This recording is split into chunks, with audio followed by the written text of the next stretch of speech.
Some viewers may find the following video disturbing. Viewer discretion is advised. नमस्कार दोस्तों, पिछले 2 tutorial में हमने ये देखा कि हम ये ट्यूटोरियल क्यों बना रहे हैं, इस प्रोजेक्ट से आपको क्या फ़ायदा होने वाला है। फिर हमने ये समझा कि इस प्रोजेक्ट के अंदर क्या-क्या होने वाला है, क्या-क्या फंक्शनैलिटी इंक्लूड करने वाले हैं हम, क्या फीचर इंक्लूड करने वाले हैं। फिर हमने ये समझा कि इस प्रोजेक्ट की रिक्वायरमेंट क्या है, क्या आपको मिनिमम आना चाहिए ताकि आप ये प्रोजेक्ट जो है मेरे साथ कर सको। फिर हमने समझा कि हम इसके अंदर क्या-क्या टेक यूज़ करने वाले हैं, क्या एपीआईज़ यूज़ करने वाले हैं, क्या हम थर्ड पार्टी लाइब्रेरी यूज़ करने वाले हैं। तो आज के इस ट्यूटोरियल में हम देखेंगे कि रिएक्ट नेटिव प्रोजेक्ट को कैसे इनिशियलाइज़ किया जाता है, कैसे उसको सेटअप किया जाता है। फिर हम समझेंगे फ़ोल्डर स्ट्रक्चर के बारे में, कैसे हम इस प्रोजेक्ट को स्ट्रक्चर करने वाले हैं। ये एक बहुत ही इम्पोर्टेंट पार्ट होता है किसी भी प्रोजेक्ट का कि आप उसको शुरुआत से कैसे स्ट्रक्चर कर रहे हैं। ये डिपेंड करता है कि आपका प्रोजेक्ट का साइज़ कितना है, उसके अंदर रिक्वायरमेंट क्या-क्या है। इसको आप इस तरीके से भी समझ सकते हैं कि एक मकान की जो स्ट्रेंथ है, एक घर की जो स्ट्रेंथ है, वो उसके नींव पे डिपेंड करती है कि आप उसका बेस कितना स्ट्रॉन्ग बना रहे हो। उसी तरीके से आपका कोड कितना अच्छा है, ये इस पे डिपेंड करता है कि आपने उसको शुरुआत से स्ट्रक्चर कितने अच्छे तरीके से कर रखा है। हमको हमारी रिक्वायरमेंट पता है, जो हमने पिछले 2 एपिसोड में डिस्कस की थी। अगर आपने नहीं देखे हैं, तो आप पहले जाके उनको देख लीजिए, ताकि आपको ये क्लियर हो जाए कि हम क्या बनाने वाले हैं। तो चलिए शुरू करते हैं।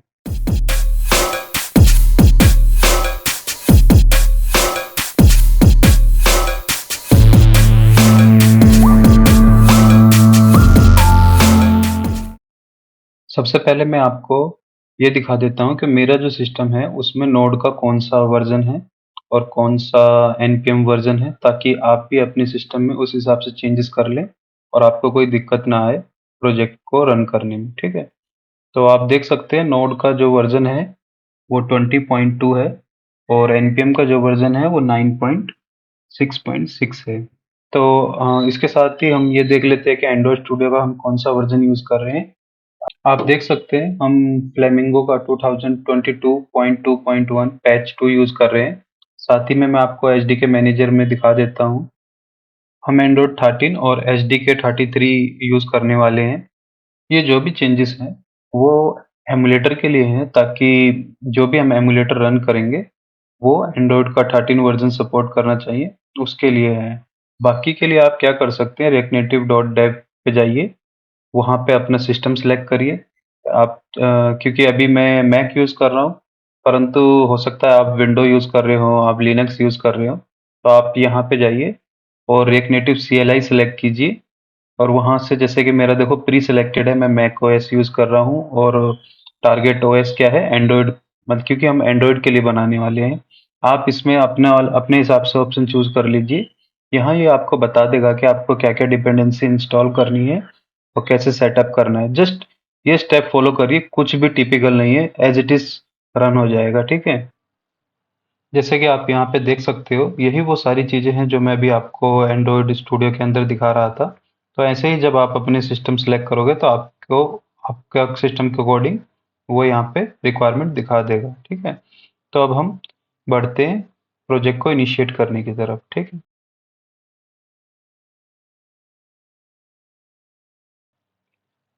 मैं अपना टर्मिनल ओपन कर लेता हूँ। अगर आप विंडो पे हैं तो आप अपना कमांड प्रॉम्प्ट ओपन कर सकते हैं और हम नेविगेट करेंगे जिस फ़ोल्डर के अंदर हमको प्रोजेक्ट इनिशिएट करना है। तो मैं उस प्रोजेक्ट फ़ोल्डर के अंदर चला जाता हूँ और कमांड जो है प्रोजेक्ट को क्रिएट करने के लिए, रिएक्ट नेटिव प्रोजेक्ट को क्रिएट करने के लिए वो है npx react native। Latest use करने का मतलब है कि जो भी उसका करंट लेटेस्ट वर्ज़न चल रहा है हम वो यूज़ करने वाले हैं और उसके बाद प्रोजेक्ट का नाम, ठीक है? जैसे ही आप इस कमांड को रन करेंगे, रिएक्ट नेटिव की जो-जो डिपेंडेंसी है वो इसको डाउनलोड करने लगेगा और ये कुछ टाइम लेगा, डिपेंड करता है आपके सिस्टम पे, आपके सिस्टम में कितना सीपीयू पावर है उस पे। उसके बाद में जैसे ही ये इंस्टॉल हो जाता है, तो कुछ ऐसा दिखेगा आपको। अब हम विजुअल स्टूडियो कोड ओपन कर लेते हैं और जो अभी प्रोजेक्ट हमने इनिशिएट किया है, उसको विजुअल स्टूडियो कोड में ओपन कर लेते हैं, ठीक है? आप control plus grave accent symbol का यूज़ करके डायरेक्ट टर्मिनल को ओपन कर सकते हो, या डायरेक्ट आपको ऊपर टर्मिनल का ऑप्शन आ रहा होगा, आप वहाँ से भी इसको ओपन कर सकते हो। अभी क्या है कि करंटली आप एक एरर देख रहे होगे मेरी स्क्रीन पे, जो कि सिर्फ मैक ओएस में फ़िलहाल आना शुरू हुआ है। तो इसका एक छोटा सा फिक्स है। उसके लिए हम क्या करेंगे, स्टैक ओवरफ्लो पे जाएंगे और वहाँ पे सर्च करेंगे इस एरर को, और लेटेस्ट वाला जो भी सॉल्यूशन है उसको वहाँ पे कॉपी पेस्ट कर देंगे। ठीक है, तो जब हम इसको रन करेंगे तो एक्चुअली में ये करेगा क्या, डॉट रूबी वर्जन का एक फाइल बना देगा जिसके अंदर उसका लेटेस्ट वर्जन मेंशन होगा। ये विंडो के लिए ज़रूरी नहीं है, अगर आप मैक पे हैं तो हो सकता है आपको भी ये सेम प्रॉब्लम आए। ठीक है, अगर आप मैक यूज़ कर रहे हैं तो उसमें एक और चेंजेस करने की ज़रूरत है। आप एंड्रॉयड फोल्डर के अंदर जाइए और वहाँ पे लोकल डॉट प्रॉपर्टीज़ करके एक फ़ाइल क्रिएट कर लीजिए। ये हम क्यों बना रहे हैं, एक्चुअली में इसके अंदर हम अपने एंड्रॉयड का एसडीके का पाथ मेंशन करते हैं। अगर हम ये पाथ मेंशन नहीं करेंगे तो एक्चुअली में ये एक एरर थ्रो करेगा। ये स्पेसिफिकली मैक ओएस के लिए आपको ये चेंजेस करना है, विंडो में आपको इसकी ज़रूरत नहीं है। जैसे मैं भी आप इसको रन करके दिखाता हूँ। हम अपना एमुलेटर ऑन कर लेंगे यहाँ से एंड्रॉयड स्टूडियो के अंदर जाके।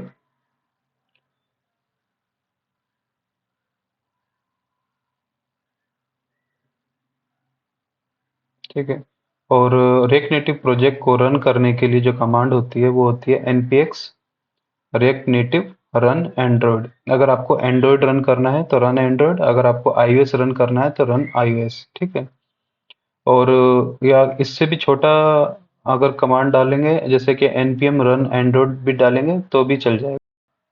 अगर मैं इस लाइन को कमेंट करता हूँ और प्रोजेक्ट को रन करने की कोशिश करता हूँ तो यहाँ पे आप देखोगे कि ये एक एरर थ्रो करेगा। और वो एरर क्या है, यहाँ आप देख सकते हो, इसने जो एरर थ्रो करा है वो एचडीके का लोकेशन का एरर है, क्योंकि इसको वो लोकेशन नहीं मिल रही है इस एमुलेटर को रन करने के लिए। तो उसी के लिए हमको यहाँ पे वो पाथ मेंशन करना ज़रूरी है।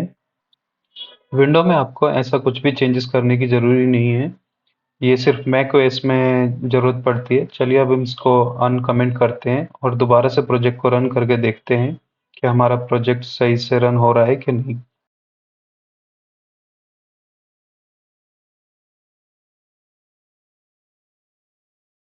तो फाइनली हमारा जो प्रोजेक्ट है वो सक्सेसफुली रन हो चुका है।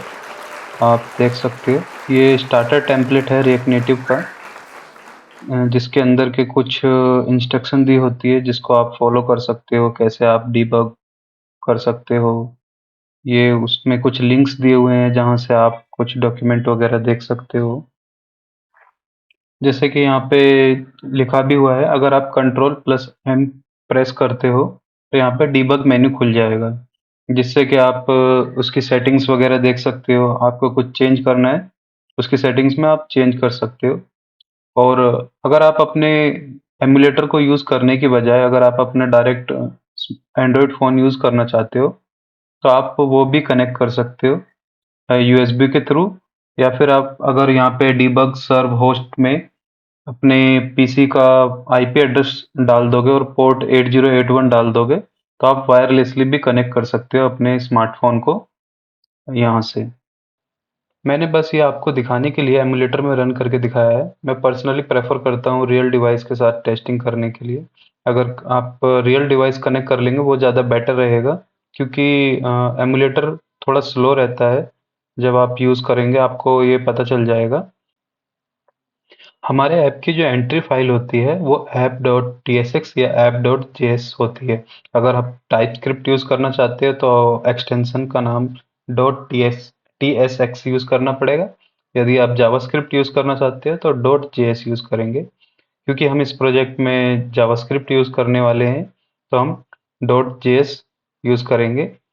और जैसे कि अभी इसमें आप देख सकते हो जो यहाँ पे मेंशन है वो आपको साइड पे स्क्रीन पे दिख रहा है। नीचे दिखा रखा है कि आप कैसे स्टाइलिंग कर सकते हो। फिर देखते हैं बेबल डॉट कॉन्फ़िग फाइल। ये एक्चुअली डेवलपर्स को हेल्प करने के लिए होती है ताकि जो भी लेटेस्ट सिंबल वगैरह जावास्क्रिप्ट में हम यूज़ कर सकते हैं, और ये उसको एक तरीके से पार्सर की तरह काम करती है। index.js फाइल जो है एंट्री पॉइंट है रिएक्ट नेटिव ऐप का। आप देख सकते हो हमने ऐप कंपोनेंट को यहाँ पे इंपोर्ट कर रखा है। इन सब फाइल को हम बाद में समझेंगे। पहले देखते हैं package dot JSON. Package dot JSON file जो एक्चुअली है, वहाँ पे आपके जितने भी एक्सटर्नल पैकेजेस हैं वो आप देख सकते हो। जैसे कि आपके प्रोजेक्ट का नाम मेंशन है इसके अंदर, क्या क्या स्क्रिप्ट रन करने पे क्या क्या रन होता है, क्या क्या डिपेंडेंसी आपने इंस्टॉल कर रखी है। जैसे करंटली हम रिएक्ट का कौन सा वर्जन यूज़ कर रहे हैं, रिएक्ट नेटिव का कौन सा वर्जन यूज़ कर रहे हैं। नीचे आप देख सकते हैं डेव डिपेंडेंसी हम क्या क्या यूज़ कर रहे हैं इसके अंदर। तो पैकेज डॉट जेसन एक इम्पोर्टेंट फाइल होती है। जब हमको सेम प्रोजेक्ट किसी दूसरे सिस्टम में इंस्टॉल करना होता है, तो यही एक पैकेज फाइल को हम यूज़ करते हैं। npm इंस्टॉल जब हम रन करते हैं या yarn यूज़ करते हैं, तो इसी पैकेज फाइल से ही सारी डिपेंडेंसी को इंस्टॉल किया जाता है। उसके बाद ये ts कॉन्फ़िगरेशन अगर हम टाइपस्क्रिप्ट का यूज़ करते, तो हम ये कॉन्फ़िगरेशन फाइल का यूज़ करते। जैसे कि आप वेंडर्स देख सकते हो, नोड मॉड्यूल्स, इन सब का हमको इसमें कुछ भी चेंजेस करने की ज़रूरत नहीं है। ये iOS जो फ़ोल्डर है ये तब काम में आता है जब हम iOS के लिए ऐप बना रहे होते हैं। सेटिंग डॉट ग्रेडल, यहाँ पे आपको कोई भी चेंजेस करने की ज़रूरत नहीं है। ये जितनी भी पैकेज आप देख रहे हो यहाँ पे, जितने भी ये फ़ोल्डर बने हुए हैं या जो फाइल्स बनी हुई हैं, इनको फ़िलहाल कुछ भी चेंजेस करने की ज़रूरत नहीं है। पर हाँ, इनका यूज़ होगा जब हम बिल्ड करेंगे या फिर कोई भी थर्ड पार्टी लाइब्रेरी इंस्टॉल करेंगे, तब इनका वहाँ पे यूज़ होने वाला है। ग्रेडल बहुत ही इम्पोर्टेंट पार्ट होता है। रिएक्ट नेटिव प्रोजेक्ट में दो बिल्ड डॉट ग्रेडल फाइल होती है। एक ऐप फ़ोल्डर के अंदर होती है और एक ऐप फ़ोल्डर के बाहर होती है। इनका क्या यूज़ होता है, वो हम आगे सीखेंगे। पर जो इनसाइड में ऐप फ़ोल्डर के अंदर जो बिल्ड डॉट ग्रेडल होती है, उसके अंदर ही हम एक्चुअली ऐप का वर्ज़न, डीबग की, साइनिंग की वगैरह सब कुछ मेंशन करते हैं। और डीबग की डॉट की स्टोर एक्चुअली में इम्पोर्टेंट होती है जब आप डीबग मोड में ऐप को रन कर रहे होते हैं। और ये प्रोगार्ड रूल्स डॉट प्रो, इसका अभी कोई ज़रूरत नहीं है, पर जब हम बिल्ड करेंगे तो ये सारी चीज़ें काम में आने वाली हैं हमारे। ठीक है। और अगर हम इसके अंदर सोर्स के अंदर जाएं और मेन एक्टिविटी डॉट जावा, ये बहुत ही इम्पोर्टेंट फाइल है। इसके अंदर डिपेंडेंसी ऐड करेंगे हम।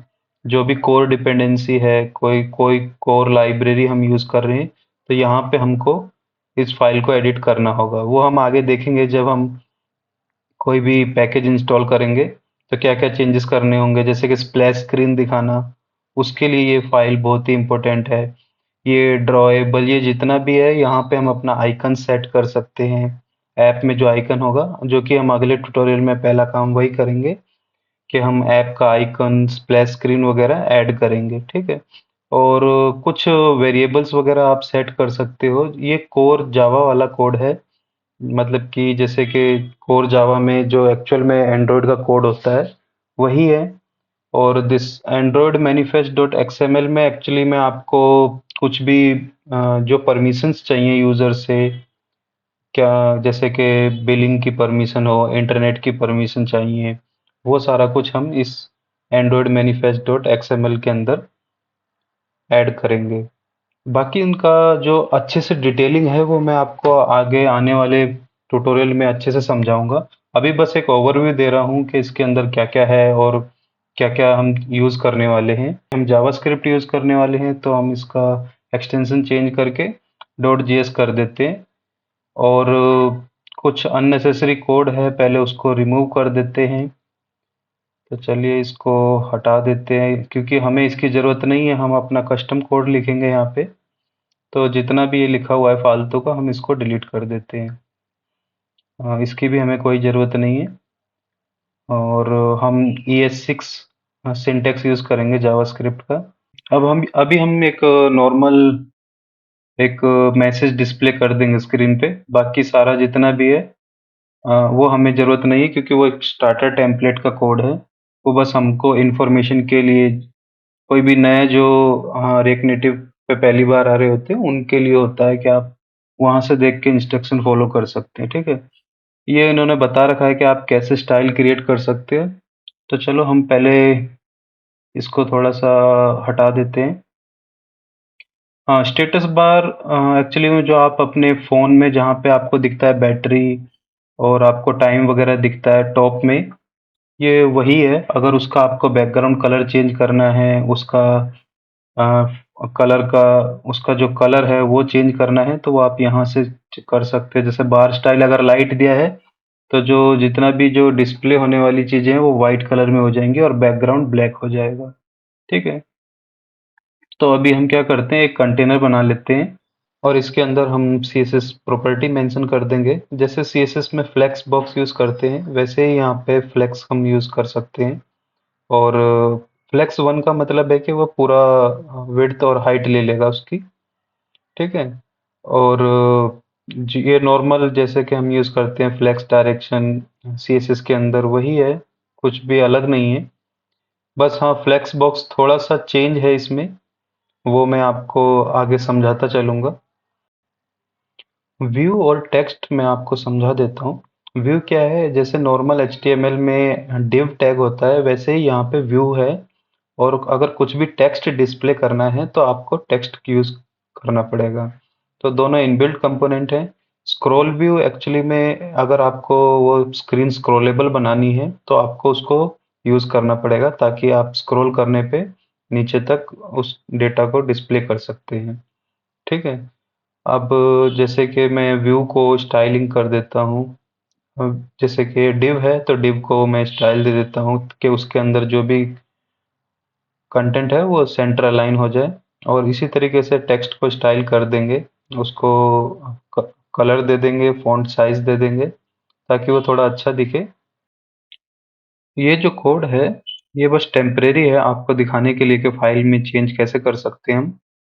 बाद में ये रिप्लेस हो जाएगा, हमारी फिग्मा जो फाइल थी वैसा ही स्क्रीन जब हम डिज़ाइन करेंगे तो ये जितना भी कोड है वो सारा रिप्लेस हो जाएगा हमारी एक्चुअल स्क्रीन के साथ में। ये बस अभी डेमो के लिए है।